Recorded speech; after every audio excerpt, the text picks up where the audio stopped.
Next month, the House Select Subcommittee on the Coronavirus Pandemic is going to be interviewing Anthony Fauci. He's retired now. He's been vacationing in some tropical spots, but he is the former director, as you know, of NIAID.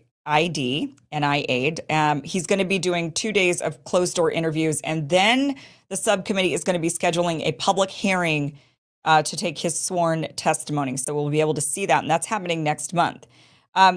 They're wanting to undercut the main thing they're going to be probing him on, of course, is going to be a variety of different issues, crucial information. But really, they're going to be zoning in on the origins of the virus and China in particular. So here's this article. This one is from realclearhealth.com, and they put a pretty good synopsis together of what Fauci is going to be facing.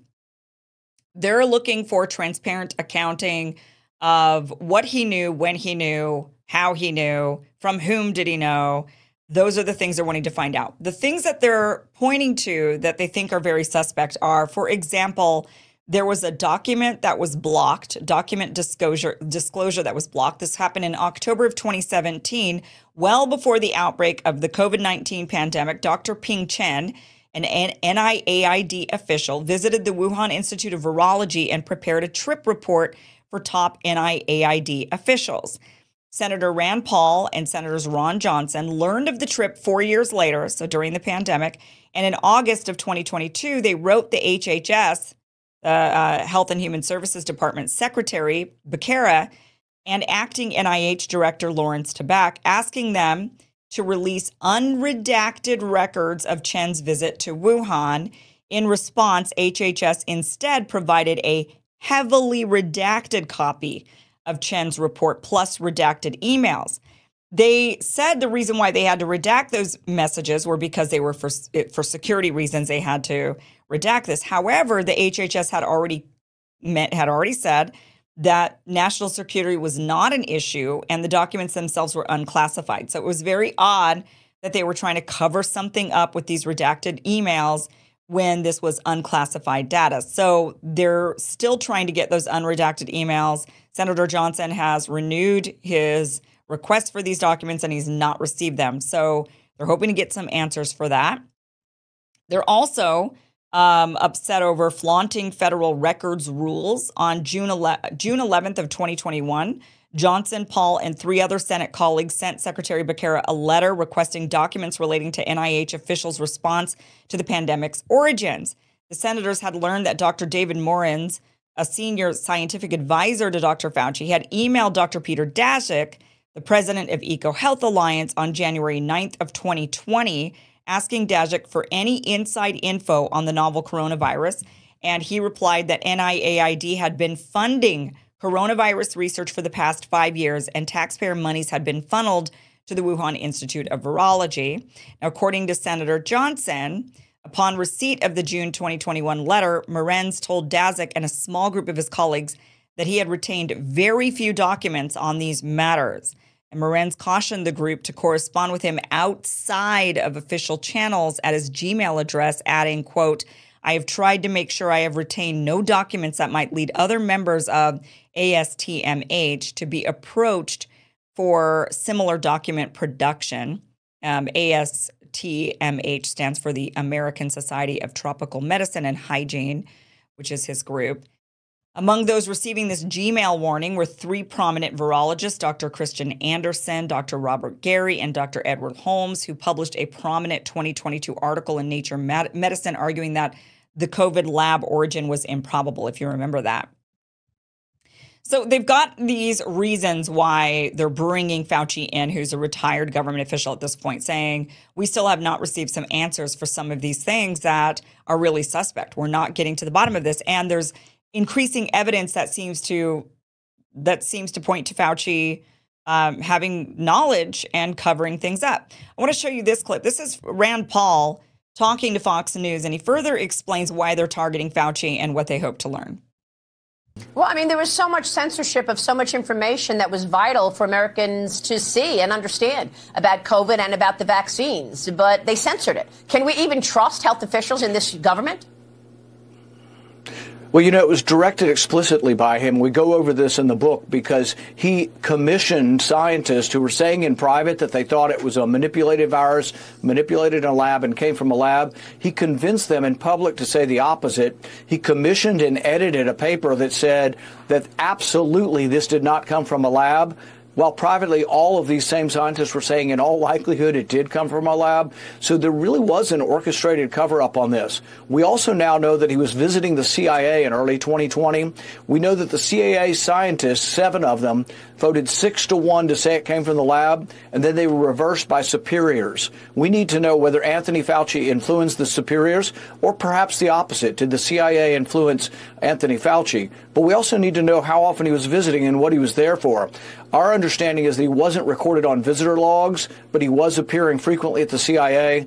You have to realize that he was not a scientist in charge of a cure for cancer. He was also in charge of a lot of bioweapons money and in charge of a lot of things that had dual use. And they won't reveal any of this to us. They had weekly meetings on dangerous dual use research concerns and gain of function. And not one item of any of those meetings has been released to us, despite us asking for it for over 3 years. So Rand Paul, earlier in this interview, I didn't want to play the whole thing for you because it's a bit longer, but in the interview, he does explain that he does not think that China released this virus on purpose. He believes that basically it sounds like Rand Paul's theory is that the United States government, Fauci and friends, were funding this gain of function research in China. They were using the Wuhan Institute of Virology lab. They knew that they were testing and creating COVID, that they were manipulating COVID viruses.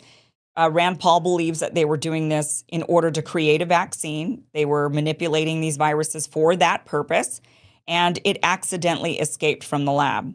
That is what he asserts earlier on in that interview, that's what he believes happened. So though he's mentioning Fauci meeting with the CIA and talking about defense weapons or bioweapons, he still seems to go down the path of this was an accident, but it was an accident that the U.S. government was complicit in, and we need to have knowledge of that.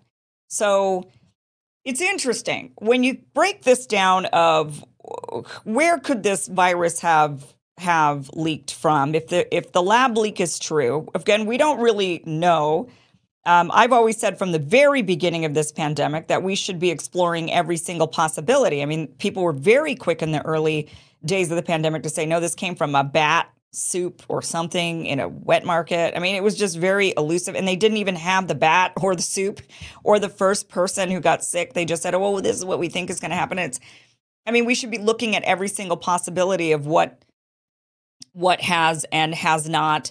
We got to look at everything. Just look at and investigate everything. I mean, if you don't have any definitive answers, then why not? But a lot of people are blaming China on this, right? So a lot of people are under the impression that this leaked from China. China knew about it. China covered it up. Then the question is, did they do this? Did they do this because they were creating a bioweapon against the United States? Was this an act of war from China?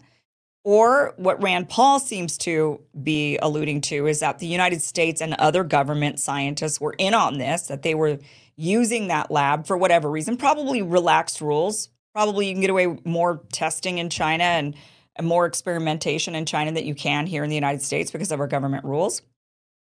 And so he asserts that we were using this Chinese lab and that we were fully aware of what was going on there, and it accidentally leaked out. And then China probably came along and covered it up because they were like, oh gosh, oh no, we've got this lab and we got to cover up this problem. And so the Chinese government would be complicit, but so would the United States government. So it wouldn't be an act of war. It would be just a really bad mess up from the scientific community, and kind of shows the problems of if scientists are able to go to other countries where there are more relaxed rules and then conduct research that we don't allow on our shore because it's dangerous, even if they go and do that somewhere else, it is affecting all of us. And so there should be some sort of rules on this type of thing, really international rules on laboratory testing and whatnot. There's also another possibility that it didn't come from the Wuhan lab. There's a possibility that it came from a different lab in a different part. Again, everything should be explored. We should be looking at all options.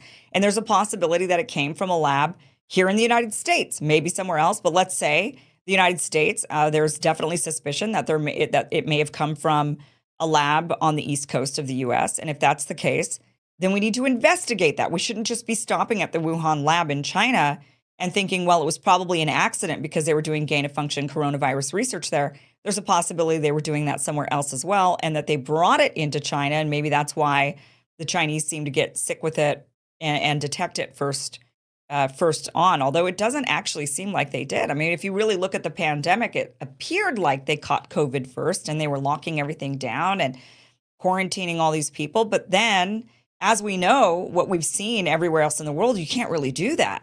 It didn't work anywhere else. I mean, how are the Chinese so special that suddenly it worked for them, that they were able to lock down, wear masks, and this virus didn't spread? It didn't work anywhere else in the world.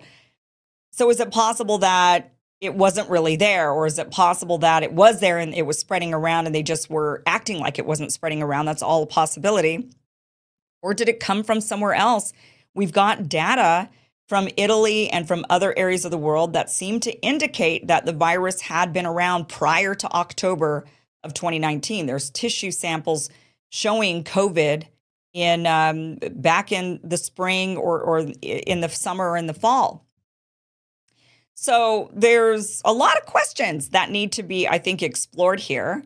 I think a lot of people are hoping that, for one, Fauci definitely has committed crimes if he's lying to Congress. If he's lying under oath, then these are crimes, and he should absolutely be held accountable for that, for whatever, in whatever way.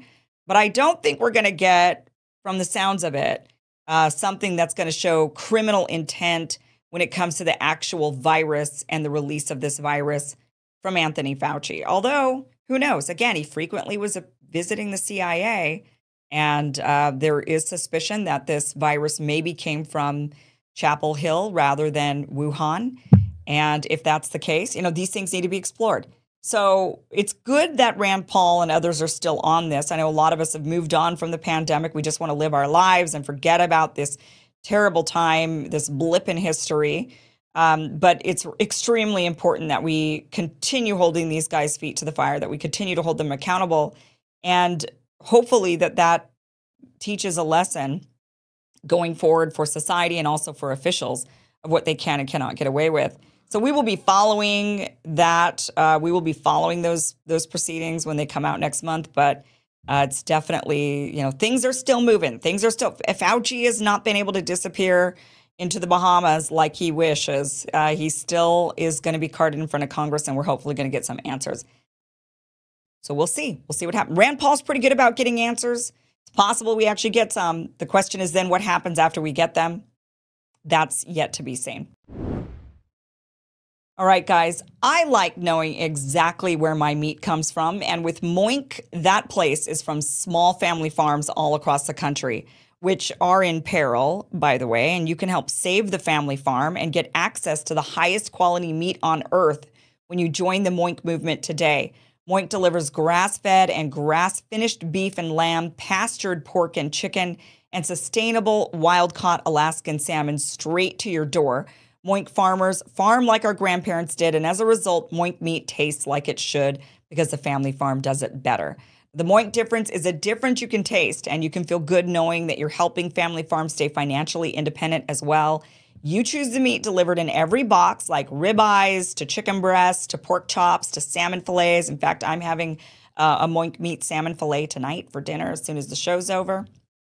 And there's many more options. Plus, you can cancel anytime. I personally really love my Moink meat. We've been eating this. It's high quality, tastes fantastic. It is genuinely excellent. And I just really do like that I am helping save the family farm rather than going to the big corporate processed meat and knowing that the animals are treated differently, that everything's done differently on the family farm. So I love Moink, and I know you will too. Keep American family farming going by signing up at moinkbox.com/Kim right now. And listeners of this show are going to get free ground beef for a year. That is 1 year of the best ground beef you're ever going to taste. But that is for a limited time. So it is spelt Moink, M-O-I-N-K, box.com/Kim. That's moinkbox.com/Kim. Sign up today and get free ground beef for a year.